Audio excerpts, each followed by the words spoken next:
ছেলেরা তোমরাও মনে রাখবা, যদি কোনোদিন আল্লাহ হায়াত দেয় ইনশাআল্লাহ আমার নাম মনে পড়বে। এই ফেসবুক, এই ইউটিউব, এই প্রযুক্তি এটা থাকবে না, কিন্তু এর দ্বারা যে গুনাহগুলো হচ্ছে এগুলো নিয়েই হাসরের ময়দানে দাঁড়ায়। ফিতাওয়ালা ক্যাসেট এখন আর নাই, কিন্তু ওই ক্যাসেটে যে সমস্ত মহিলাদের গান জমা ছিল না, এখন তো ওই গান শোনার কেউ নাই, ফিতা ক্যাসেটে নাই, কিন্তু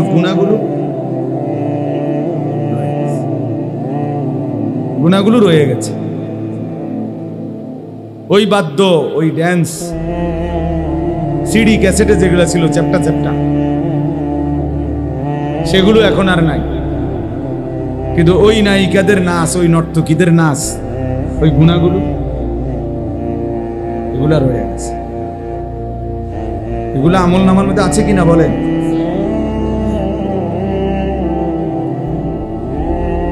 বাংলাদেশের একজন নায়িকা শাবানা, সম্ভব উনি বারবার অনুরোধ করছে, শতবার সরকারিভাবে আবেদন জানাইছে বিভিন্নভাবে, যে তার ছবিগুলো যেন আর কি না হয়, প্রচার করা না হয়। তওবা করে পর্দানশীল নারী হইছে, আল্লাহ মাফ করলে সেটা ভিন্ন, আল্লাহর হাতে। তওবা করলে মাফ আল্লাহ করতেই পারে, কোনো অসম্ভবের কিছু না। কিন্তু যে নারী তওবা বিহীন মারা গেল, সে তো জানেই না তওবা করতে হয়। এই জন্য এটাই সত্য, প্রত্যেক আধুনিক নতুন প্রযুক্তি পিছনটাকে ছুঁড়ে ফেলে দেয়। টেলিগ্রাফ ছিল আগে, এখন আর নাই। আমরাও দেখছি ছোটবেলায় ছোট্ট কাগজের টেলিগ্রাফ আসতো, চিঠির মতো। ডাক পিয়নের চিঠির চাইতে একটু দ্রুতগামী টেলিগ্রাফ, এগুলো এখন আর নাই। এরপরে ফিতাওয়ালা ক্যাসেট এখন আর নাই। আগে জামাই বিয়ে শাদীর মধ্যে বিদেশে গিয়া মানুষ 6 মাস 1 বছরের ভিতরে এরকম কালো সেঞ্জার করতে এড়িয়ে ফাটাইতো, সেঞ্জার ফাটাইতো আগে, মেড ইন জাপান, বুঝছেন? ওই এখন আর এগুলা নাই। চ্যাপ্টা সিডি, এগুলো এখন আর নাই। ডাক পিয়নের চিঠি, এর প্রচলন এখন নাই বললেই চলে। আমরা পুরা ছাত্র জীবন চিঠির মাধ্যমেই বাড়িতে খোঁজ খবর পাঠাইছি। আমাদের ছাত্র জীবন পোস্ট কার্ডের মধ্যে আব্বা টাকা পাঠাইতো, মানি অর্ডার, একটা ছোট্ট কাগজের মধ্যে নিচে দিয়ে ক্ষুদ্র জায়গা ছিল লেখা, এটার মধ্যে আব্বা লিখে দিত, আনিস 300 টাকা পাঠাইলাম, পাইয়াছি, ফিরতি চিঠির মাধ্যমে জানাইছি বা জানাইও, খালাস। এতটুকুই ছিল। তা আবার চিঠি দিয়ে আব্বারে জানাইতাম বাসায় যে টাকা পাইছি। তো সেগুলো এখন কই? তাহলে আমার বয়স হলো 44 বছর, 1981 সনে আমার জন্ম। তাহলে 44 বছরে প্রথম 10 বছর বাদ দেন, ওই সময় আমি কিছু বুঝি নাই, ধরে নিলাম। তাহলে পরবর্তী 34 বছরের ভিতরে মাত্র আমার চোখে দেখা এতগুলো প্রযুক্তি, যেগুলো ছিল আমি দেখছি, সেগুলো এখন নাই। তাহলে আগামী 40 বছরের ভিতরে এই প্রজন্মেরও অনেক কিছু যারা এখন দেখছে থাকবে, বুঝেন নাই? কিন্তু গুনাহগুলো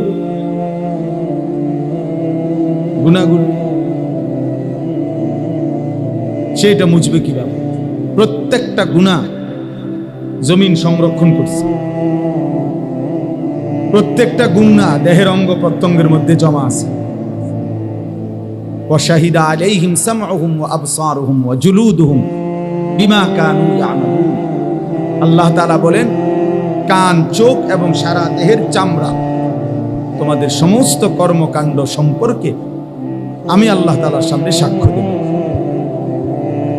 আল্লাহ তাআলা বলছে, ইন্নাস সামআ ওয়াল বাসারা ওয়াল ফুআদা কুল্লু উলাইকা কানা আনহু মাসউলা। নিশ্চয়ই কান, চোখ এবং দিল, এই তিনটাকেই হাসরের দিন জিজ্ঞেস করা হবে। আল্লাহ জিজ্ঞেস করবেন, কান তুমি বলো কি কি শুনেছ, চোখ তুমি বলো কি কি দেখেছ, দিল অন্তর তুমি বলো কি কি ভেবেছ। প্রতিটা ভাবনার হিসাব, প্রতিটা ভাবনা, হৃদয়ের প্রত্যেকটা কল্পনার হিসাব দিতে হবে। বুঝতে বেড়ি আরেকজনের আমনে বসে বসে ভাবলেন, অসৎ কল্পনা করলেন। ইয়াউমা তুবলাস সারাইর, আল্লাহ তাআলা বলেন তোমাদের গোপন বিষয়গুলো অন্তরের হাসরের দিন খুলে দেওয়া হবে, খুলে দেওয়া হবে। আফালা ইয়ালামু ইদা বু'থিরা মা ফিল কুবুর ওয়া হুসিলা মা ফিস সুদুর। আল্লাহ বলছে, জানো কি বান্দা, কবর থেকে যখন হাসরের ময়দানে উঠানো হবে, কি হবে জানো? ওয়া হুসিলা মা ফিস সুদুর, দিলের ভিতরে, অন্তরের ভিতরে, বুকের ভিতরে যা ছিল সেগুলো প্রকাশ হবে, সেগুলোও প্রকাশ হবে। চিন্তা করেন তো, আমাদের অন্তরে কত কল্পনা জল্পনা। প্রত্যেক মানুষ চোখ দিয়ে যা দেখে তা প্রথম গিয়া জমা হয় অন্তর। অন্তর, এজন্য আরবিতে বলে আল আইনু মিরআতুল কলব।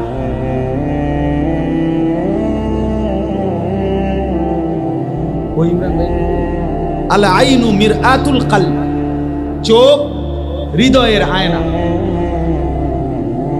চোখ মূলত কিসের আয়না? আরবি প্রবাদ, হৃদয়ের আয়না। চোখ প্রথম কালেক্ট করে, হৃদয়ে এসে জমা হয়। এরপরে এই হৃদয় থেকে যাবতীয় প্ল্যান প্রোগ্রাম, সামনে কি আগাবে না না আগাবে, এই নারী আরো দেখবে কিনা না দেখবে, এই নারীরে ভালোবাসবে কিনা, তার পিছনে পিছনে ঘুরঘুর করবে কিনা, আরো কত রকমের অসৎ কি কি হইতে পারে, পুরা প্ল্যানিংটা এরপরে দিলে বসে বসে করতে থাকে। আগে চোখ তথ্য সংগ্রহ করে, এরপরে অন্তর প্ল্যানিং সাজায়, প্ল্যানিং সাজায়।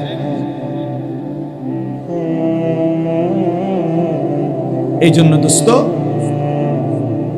এটা জরুরি। শুধুমাত্র মোবাইলে জমা হবে, কোনো ফায়দা হবে না, এগুলা থাকবে না।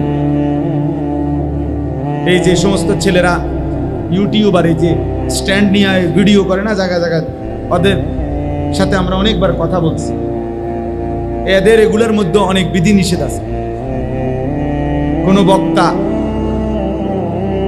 ইসরায়েলের বিরুদ্ধে বেশি বললে ওটা মার্ক করা হয়, আমেরিকার বিরুদ্ধে বেশি বললে মার্ক করা হয়, ইনকাম কমে যায়, ভিউ কমে যায়, কি কি অনেক কিছু আছে, কি আমি বুঝিও না অনেক কথা, বুঝছেন? অর্থাৎ যত কিছুই বলি আমরা, ফেসবুক বলেন আর ইউটিউব বলেন, এটা নিয়ন্ত্রণ তো ইহুদিদের হাতে।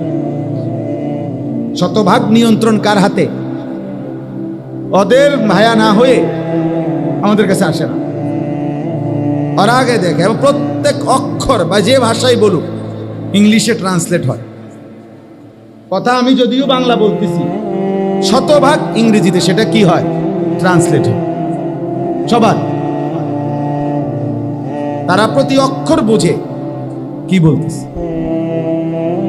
বয়স্ক মুরব্বীরা এগুলো বুঝতেন না, আর বুঝার দরকার নাই। যে কয়দিন আছেন না বুঝে সান কবরে যেতেন পারে, বুঝলে মাথার ধরতো না। আপনি বলবেন আয় এটি বুঝি কথা। প্রথম আমারে যেদিন বলছে যে আরো আগে, যে হুজুর ডাইরেক্ট সৌদি আরব থেকে কথা বলে, ছবিতে দেখা যায়, আমি বেড়া পাগল সব। পরে দেখছি না ঠিকই দেখা যায়। এখন এটা বোঝে না, এমন বাচ্চা আসেনি, বাচ্চাও তো শুয়ে শুয়া তার আব্বার সাথে কথা বলে ছবি দেখে দেখে। এখনকার এআই লেটেস্ট প্রযুক্তি। এরা কৃত্রিম এক ধরনের বুদ্ধিমত্তা, কৃত্রিম একেবারে 800 কোটি মানুষ সম্পর্কে তথ্য তাদের কাছে আছে। পৃথিবীর যেই কোনো বিষয় তাদের কাছে তথ্য। এই মোবাইলের অ্যাপস, আপনি আমার নাম জিগান, হ্যাঁ আমার 14 গোষ্ঠীর ঠিকানা বলুন। এটা মানুষ না, মানুষ না, এটা আপনার এক ধরনের অ্যাপস, অর্থাৎ প্রযুক্তি, আধুনিকতা। তাইলে বোঝা গেল প্রতি মুহূর্তে নিত্য নতুন আধুনিকতা, প্রযুক্তি আসতেছে। কুরআনুল কারীমের মধ্যে আল্লাহ তাআলা বলছে ওয়ায়াখলুকুকুম মা লা তা'লামুন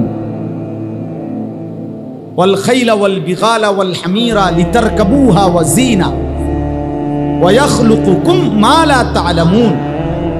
আশ্চর্য আয়াত। আল্লাহ তাআলা বলেন ঘোড়া, গাধা, খচ্চর এগুলো আমি আল্লাহ তাআলা এখন তোমাদের যানবাহন হিসাবে, চড়ার জন্য সৌন্দর্যের উপকরণ হিসাবে দিলাম।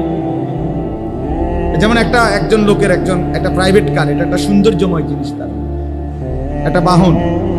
আল্লাহ বলেন এখন আমি তোমাদেরকে চড়বার জন্য গাধা, ঘোড়া, খচ্চর দিলাম। তবে শোনো, এখানে শেষ না।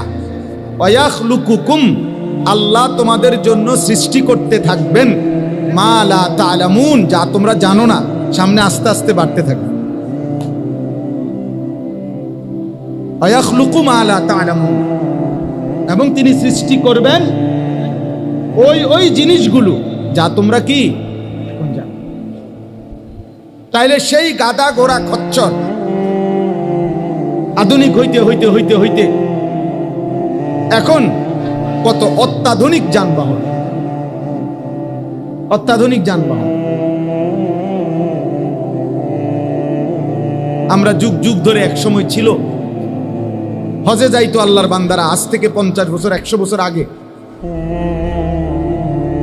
যে পানির জাহাজে করে জীবনের তরে গ্রাম সকলের থেকে দোয়া দায়ী নিয়া, সমস্ত লেনদেন ক্লিয়ার করে মাপসাপ নিয়া এরপরে কি যাইতো আল্লাহর ঘরে হজে যাইতো। মানে আর কোনোদিন ফিরবে কিনা তার কোনো নিশ্চয়তা নাই। 6 মাস 1 বছর পরে আল্লাহ আনাইলে আবার কি আসতো, ফেরত আসতো। এখন ফজরের নামাজ বাংলাদেশে পড়লে জোহরের নামাজ হারাম শরীফে গিয়া পড়ে। 6 ঘন্টায় বিমান ফ্লাইং হইলে ঢাকা এয়ারপোর্ট থেকে জিদ্দা 6 ঘন্টা পরে নাম, মাত্র 6 ঘন্টা। তাইলে বলে, যাই হোক, আমার বলার উদ্দেশ্য হলো প্রিয় ভাই নওজোয়ান, মোবাইলের এই আসক্তি একদিন ফকির বানায় দিবে। একদিন ঘুম থেকে জেগে দেখবা তোমার কিছুই নাই, কিন্তু তোমার গুনাহগুলো রয়ে গেছে। একদিন হারামগুলো সব রয়ে গেছে। এটা হলো বাস্তবতা, এটা হলো বাস্তবতা। আল্লাহ তাআলা আমাদের প্রত্যেককে হেফাজত করেন। কুরআনুল কারীমের 18 নম্বর পারা 24 নম্বর সূরা, সূরা নূর, এই সূরার 30 নম্বর আয়াত আমি পড়ছি এই মাত্র। এই অল্প একটু সময় আমি এই আয়াতকে সামনে রেখে অল্প কিছু কথা বলতে চাই। আল্লাহ তাআলা আমাদেরকে তৌফিক দান করেন। প্রথম যে কথাটা বুঝতে হবে, এক মানুষের জন্য আল্লাহ তাআলার দেওয়া সর্বশ্রেষ্ঠ নিয়ামত হলো ঈমান, কালেমা লা ইলাহা ইল্লাল্লাহ মুহাম্মাদুর রাসূলুল্লাহ সাল্লাল্লাহু আলাইহি ওয়াসাল্লাম। এই গোটা সৃষ্টি জগতের সবকিছু আল্লাহর দেওয়া নিয়ামত,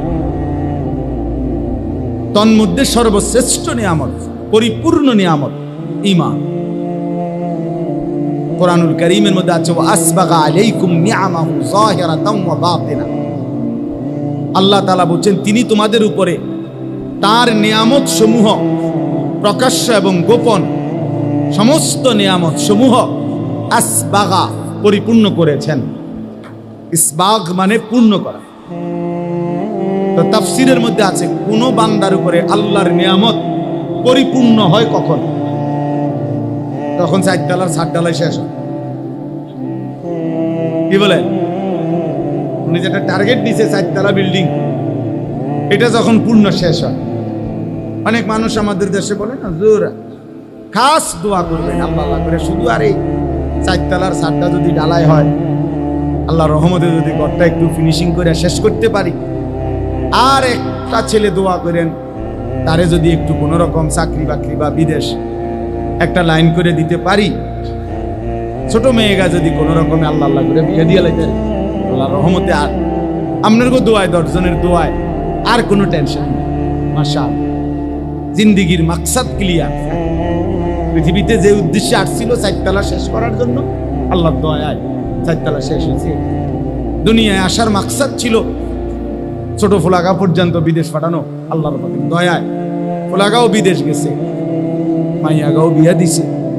আল্লাহর মেহেরবানি, পৃথিবীতে আসার উদ্দেশ্য ওনার হাসিল। এখন আর কোনো টেনশন, এখন আর মরলেও কোনো দুঃখ নাই। মরলেই তো ফেরেস্তা আপেল মালটা নাস্তা পানি নিয়ে ফেরেস্তা কবরে বসে রয়েছে, আপনি শুধু মরবেন না, আপনি মরণের জন্য না বসে রয়েছে ফেরেস্তা। এই হলো মুসলমানের হিসাব। এক মুসলমান এটা বললে এর চাইতে বড় আফসোস আর কি? মরে না বুড়া মিয়া কেন?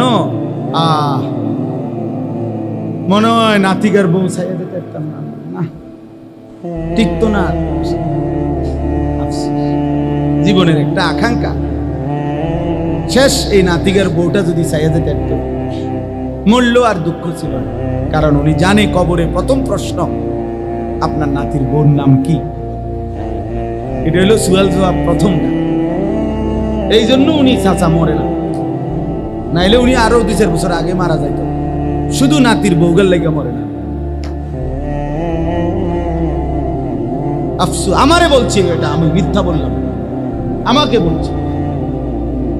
বললাম যে এরকম তাড়াহুড়া করতেছেন কেন ছেলের বউয়ের জন্য? ধীরে সুস্থে দেখেন। কয় তার দাদা বিস্তার করে গেছে, এবারটা ওয়াশ নিয়ে আস। সবই আমার যেটা বলছেন, ওয়াশ নিয়ে আস, ওয়াশ নিয়ে আস মানে নিঃশ্বাসে নিঃশ্বাসে আর কি ওয়াশ নিয়ে আসে। এ কথা কয় হুজুর, যারে নাতিকার বুঝি পৌঁছায় দিতে কোন রকমে আজরাইল বলে উনি রুহুটা ধরে রাখছেন। আস্তাগফিরুল্লাহ, আস্তাগফিরুল্লাহ। এই মুমিনের স্বপ্ন হইতে পারে, এক মুমিনের আখিরি তামান্না এটা হবে। আল্লাহ আমাদেরকে হেফাজত করে। তাইলে বললাম আল্লাহ তাআলা সবচেয়ে বড় নিয়ামত যেটা দিয়েছেন, আসবাগা বলতাম পূর্ণ নিয়ামত। একজন বিশ্ববিখ্যাত মুফাসসির হযরত আব্দুল্লাহ ইবনে আব্বাস রাদিয়াল্লাহু তাআলা আনহুমার ছাত্র মুজাহিদ ইবনে জবর রাহমাতুল্লাহি আলাইহি, মুজাহিদ জগৎ বিখ্যাত মুফাসসির ছিলেন, তাবিঈ। উনি বলছেন কোন বান্দার উপরে আল্লাহর নিয়ামত পরিপূর্ণ হয় কখন? যখন ওই বান্দা ঈমানের দৌলত লা ইলাহা ইল্লাল্লাহের নিয়ামত যখন পায়, তো তখনই বলা হয় যে আল্লাহ তাআলা তার উপরে নিয়ামত পূর্ণ করেছেন। ঈমানবিহীন গোটা দুনিয়া, আল্লাহবিহীন গোটা দুনিয়া যদি 1000 লক্ষ বারও পায়, সে কিছুই পায় না। আল্লাহকে পেয়ে গোটা দুনিয়া যদি কিছু না পায়, সে কিছুই হারায় নাই। আমার শায়েখ আল্লামা মুফতি মুশতাকুন নবী কাসিম হুজুর এটা বেশি বলে, আল্লাহকে পেয়ে যদি সব হারায়, কিছুই হারায়নি। আল্লাহকে না পেয়ে যদি সব পায়, কিছুই পায় না। মুজাহিদ আজম আল্লামা শামসুল হক ফরিদপুরি রাহমাতুল্লাহ আলাইহি এটা বলতেন, তুমি আল্লাহকে পেয়েছো, সব পেয়েছো, তুমি আল্লাহকে পাওনি, কিছুই। হাকিমুল উম্মত মুজাদ্দিদুল মিল্লাত হযরত মাওলানা শাহ আশরাফ আলী থানভী রাহমাতুল্লাহ আলাইহি আজাল্লে শ্রেষ্ঠতম খলিফা খাজা আজিজুল হাসান মজজুব রাহমাতুল্লাহ আলাইহি বলতেন, জুতু মেরা তু সব মেরা। আল্লাহ যখন আপনি আমার, সবই আমার, আসমানও আমার, জমিনও আমার। अगर एक तो नहीं मेरा तो कोई शाई नहीं मेरा। আপনি আমার নাই নয় তো আমার আর কিছুই। যার আল্লাহ নাই তার কিছুই, যার রব নাই, যার মালিকের সাথে বন্ধন নাই, আল্লাহর সাথে যার বন্ধন নাই, খোদার কসম তার জীবনে কিচ্ছু নেই, তার কিছু নেই। কারামাদিন ইশতাদ্দাত বিহির রিহু ফি ইয়াউমিন আসিফ। আল্লাহ তাআলা বলছেন বেঈমান নাফরমান পাপীর সারা জিন্দেগীর আমল কর্ম আল্লাহ বলছে ওই তুষের মতো, ওই ছাইয়ের মতো, যে ছাই এমন জায়গায় স্তূপ দিছে যে কিছুক্ষণের মধ্যে একটা ঝড়ো বাতাস এসে এই ছাই সব উড়াইয়া ফেলছে, আর একটা ছাইও আর ফিরাইয়া আনার সুযোগ নাই। খোদার কসম আল্লাহ বলেন নাফরমান পাপীর আল্লাহকে বাদ দিয়ে যা করছে, এই আমল, এই মেহনত, এই কর্মকাণ্ড এরকম ছাই যেটা বাতাসে ঝড়ে উড়িয়ে নেয় ওইরকম। আমালুহুম কারামাদিন ইশতাদ্দাত বিহির রিহু ফি ইয়াউমিন আসিফ। আরেকটা আয়াত কি? আরেকটা হলো কাসারাবিন বিকিআতিন ইয়াহসাবুহু যামআনু মাআন হাত্তা ইযা জাআহু লাম ইয়াজিদহু শাইআ।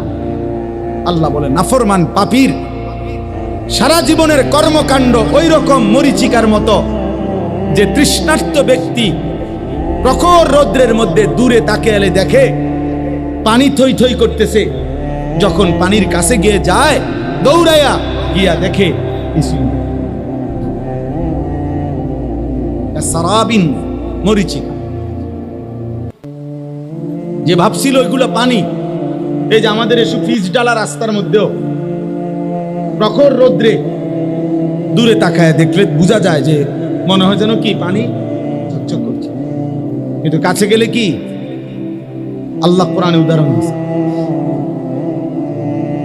আল্লাহ তাআলা বলছে সমস্ত নাফরমান, আল্লাহ বলছে কুল হাল নুনাব্বিউকুম বিল আখসারিনা আমালা আল্লাযীনা যাল্লা সা'য়ুহুম ফিল হায়াতিদ দুনিয়া ওয়া হুম ইয়াহসাবুনা আন্নাহুম ইউহসিনুনা সুনআ।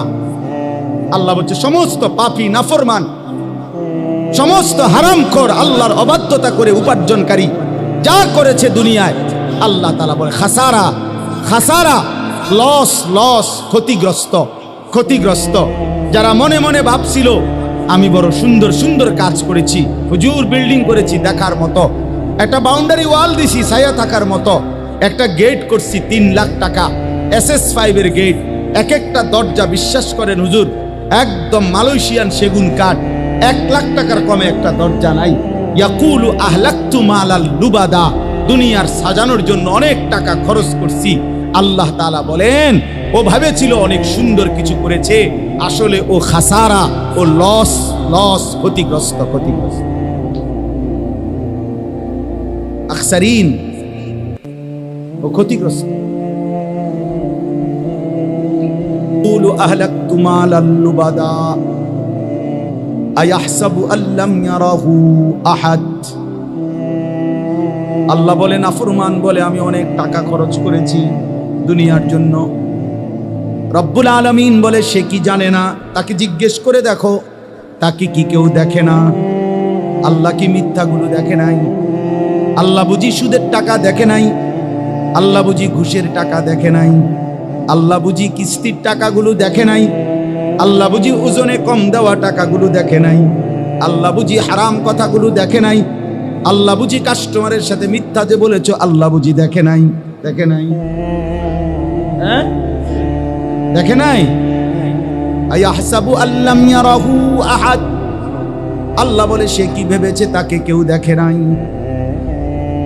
আয়াহসাবু আল্লান ইয়াকদির আলাইহি আহাদ।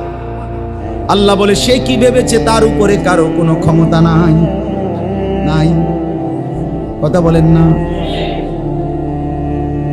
ওমা তাকুনু ফি শা'নিন ওমা তাতলু মিনহু মিন কুরআনিন ওয়ালা তা'মালুনা মিন আমালিন ইল্লা কুন্না আলাইকুম শুহুদান ইদ তুফিদুনা ফীহি। আল্লাহ বলে যখন তোমরা যেখানেই থাকো না কেন, আমার কোরআন থেকে যেটুকুই পড়ো না কেন, যখন যেই আমল করো না কেন, যখনই আমল করতে থাকো আমি আল্লাহ তোমাদের সামনেই উপস্থিত থাকি। আমার শায়েখের বড় পছন্দের আয়াতের আল্লামা মুফতি মুশতাকুন নবী হুজুর এটা বেশি পড়ে সূরা ইউনূস। ওমা ইয়াযুবু আর রাব্বিকা মিন মিসকালি যাররাতিন ফিল আরদি ওয়ালা ফিস সামা। আল্লাহ বলে বান্দা শোনো রে বান্দা, তোমার রবের দৃষ্টি থেকে 7 আসমান 7 জমিনের এক জাররাও তোমার রবের চোখ থেকে আড়াল হবে না। আমা ইয়াযুবু, তোমার রবের দৃষ্টি থেকে আড়াল হবে না এক জাররা জমিনেরও না আসমানেরও না। ওয়ালা আসগারা মিন যালিকা ওয়ালা আকবারা, এক জাররার চাইতেও কম সেটাও আল্লাহর আড়াল নয়, এক জাররার চাইতে বেশি সেটাও আল্লাহর আড়াল নয়। ইল্লা ফি কিতাবিন মুবিন, আল্লাহ বলে বান্দা শুধু আমার চোখের আড়াল নয়, বরং আমি আল্লাহ 24 ঘন্টা আমার ফেরেশতা দিয়ে সুস্পষ্ট আমলনামার কিতাবের মধ্যে লিখাচ্ছি। হাসিটারও হিসাব পাইবা, কাশিটারও হিসাব পাইবা, চোখের পলকের হিসাব মিলবে, কানের শোনার সব হিসাব মিলবে, প্রতিটা বিন্দু জাররা জাররা নিঃশ্বাসের হিসাব মিলবে। ফেরেশতা শোনাবে বন্ধু, দুনিয়ার জমিনে তুমি এতটা নিঃশ্বাস নিয়েছ, এতটা নিঃশ্বাস আল্লাহর হুকুমে ছিল, এতটা নিঃশ্বাস আল্লাহর নাফরমানিতে ছিল। মা মিন ইমরিইন নাফাতা ইল্লা কুতিবা, আল্লাহর নবী বলে বান্দা যখনই নিঃশ্বাস ফেলে ফেরেশতা তখনই লেখে, প্রত্যেক নিঃশ্বাস ফেরেশতা লেখে। নিঃশ্বাস নিঃশ্বাস ইম্মা ফি তাআতিন ওয়া ইম্মা মাসিয়াতিন, কোন নিঃশ্বাস নেকি হিসাবে লেখে, কোন নিঃশ্বাস গুনাহ হিসাবে লেখে। তাহলে হিসাব বাহির করবেন কেমনে, আল্লাহর আড়ালে যাবেন কেমনে? আল্লাহ আমাদেরকে বুঝ দান করুন। অতএব আমার বাপ, আমার বন্ধু, আমার ভাই, আমি আমাকেও বলি, আমাদের সকলকেই বলি, আল্লাহর আড়াল থেকে যাব কিভাবে, যাব কিভাবে? তাহলে সর্বশ্রেষ্ঠ নিয়ামত ঈমান। বলেন শ্রেষ্ঠ নিয়ামত কি? ঈমান শ্রেষ্ঠ নিয়ামত। ঈমান হারা তো সর্বহারা। এবার আসেন এর পরের কথা। ঈমানের পরে যাকে আল্লাহ তাআলা ঈমানের দৌলত দিয়েছেন, ঈমানের নিয়ামত দিয়েছেন, তার কাছে আল্লাহ তাআলা কি চান? প্রত্যেক মুমিনের কাছে আল্লাহ যাকে ঈমান দিয়েছেন তাকে তো আল্লাহ সর্বশ্রেষ্ঠ নিয়ামত দিয়েছেন, নাকি? এটা বুঝছেন তো না? এবার ঈমানদারের কাছে, প্রত্যেক মুমিনের কাছে যাকে আল্লাহ ঈমান দিয়েছেন তার কাছে আল্লাহ কি চান? আল্লাহ তাআলা চান তাকওয়া। আল্লাহ তাআলা চান কি? তাকওয়া। ঈমানের পরে মুমিনের কাছে আল্লাহর চাওয়া তাকওয়া। বলেন কি? তাকওয়া। আল্লাহ বলেন এবার আমি তোমার কাছে ঈমান আমি তোমাকে দিলাম, এবার আমি তোমার কাছে তাকওয়া চাই। ঈমান আর তাকওয়া এই দুইটা যখন আমারে বুঝাইয়া দিবা, তো আমি আল্লাহ ওয়াদা করলাম আমার কমপক্ষে সবচেয়ে ছোট 10 দুনিয়া বরাবর জান্নাত সর্বশেষ ব্যক্তি হলেও তোমাকে দেব। আর বড়র কোনো হিসাব নেই, আরো বেশি। উইদ্দাত লিল মুত্তাকিন, আল্লাহ বলে আমার জান্নাত বানানোই হয়েছে মুত্তাকিদের জন্য। জান্নাত বানানোই হয়েছে মুত্তাকিন। উইদ্দাত লিল মুত্তাকিন আ'দাতু লিইবাদিয়াস সালিহিন। হাদিসে কুদসিতে আছে, আল্লাহ বলেন আমার নেক বান্দাদের জন্যই আমি জান্নাত বানিয়েছি। তাহলে তাকওয়া। এখন তাকওয়া মানে কি?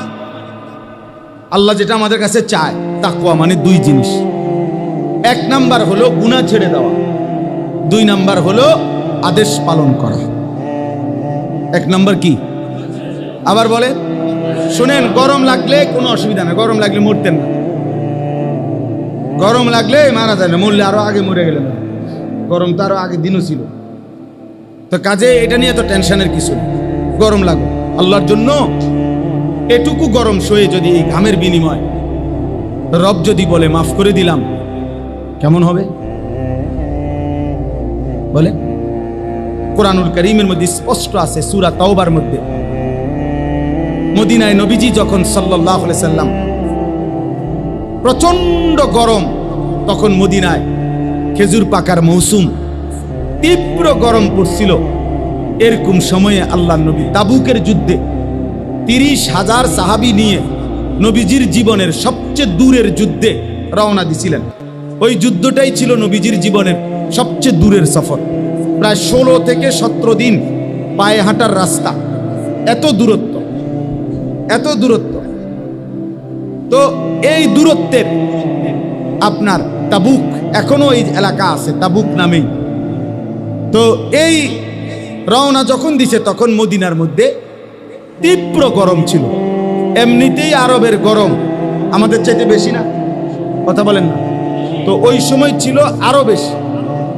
যেমন আমাদের হজ্জের সময় তীব্র গরম, এইবারও হজ্জের সময় আরাফাতের ময়দানে যখন বাইরে দাঁড়াইছি, আমি ফুলচুয়ার হজরতের সাথে দাঁড়াইছি, আমাদের হজরত মাওলানা মুফতি আবু সাঈদ দামাত বারাকাতুহুল আলিয়া হুজুরের সাথে দাঁড়াইছিলাম আরাফাতের ময়দানে দোয়া করার জন্য।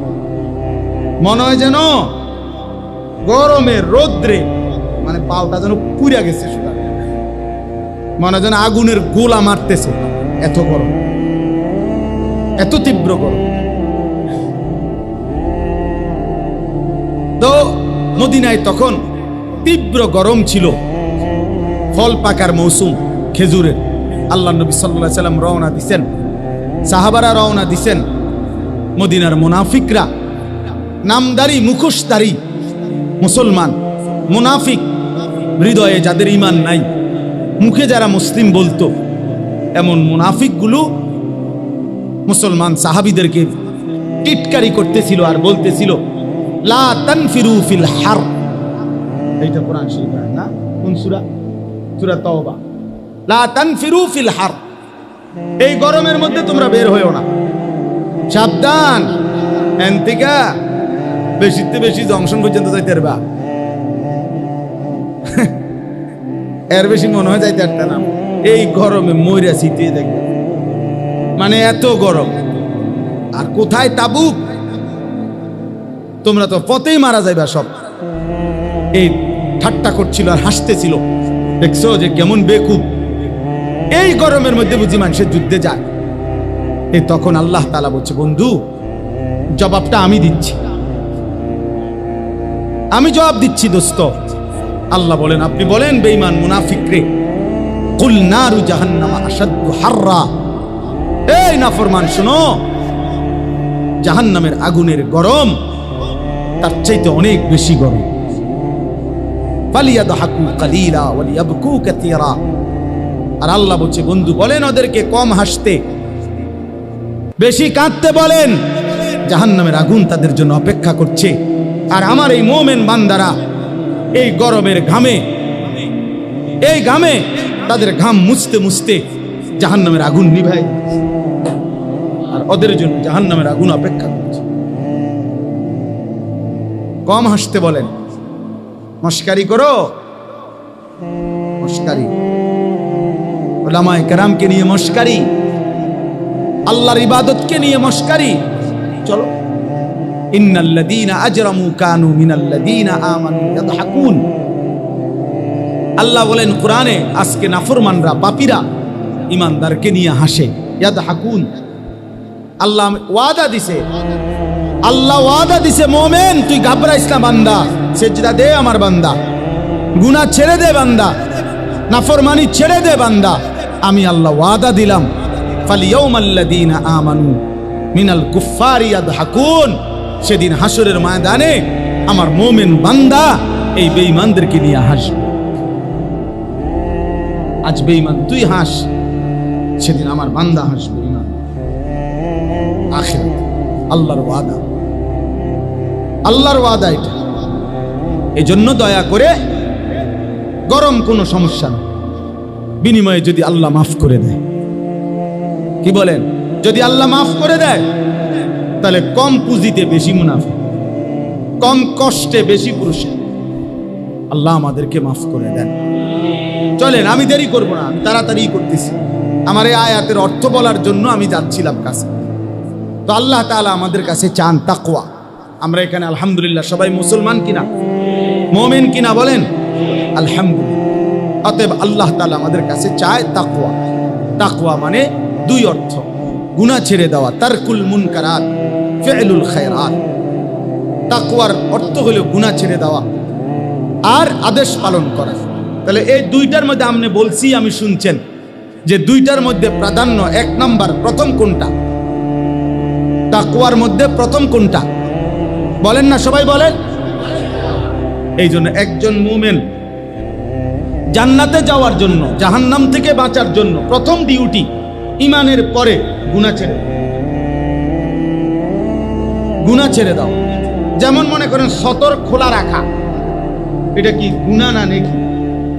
বুঝেন নাই কথা? সতর খোলা রাখা এটা গুনাহ, আর নামাজ পড়া এটা গুনাহ না নেকি? নেকি। এই দুইটা একই সময়। এক লোক ইমানদার হইছে, এক লোক ঈমান আনছে, এখন তার উপরে নামাজের বিধান, কিন্তু সতর ঢাকা এর আগে পড়ে। নামাজের বাহিরের কাম না, বুঝেন না? তাহলে কি বুঝা গেল? গুনাহ, গুনাহ এটা। সতর খোলা রাখা, সতর আগে ঢাকতে হবে, এরপরে কি করতে হবে? সিজদা। সতর ঢাকা ফরজ। নামাজের বাহিরের যে হুকুম ফরজগুলো, এর মধ্যে সতর ঢাকা একটা আছে কিনা বলে? এটা কিতাবে আমি নিজে পড়ছি, এটা বানাই না কথা না। এজন্য বললাম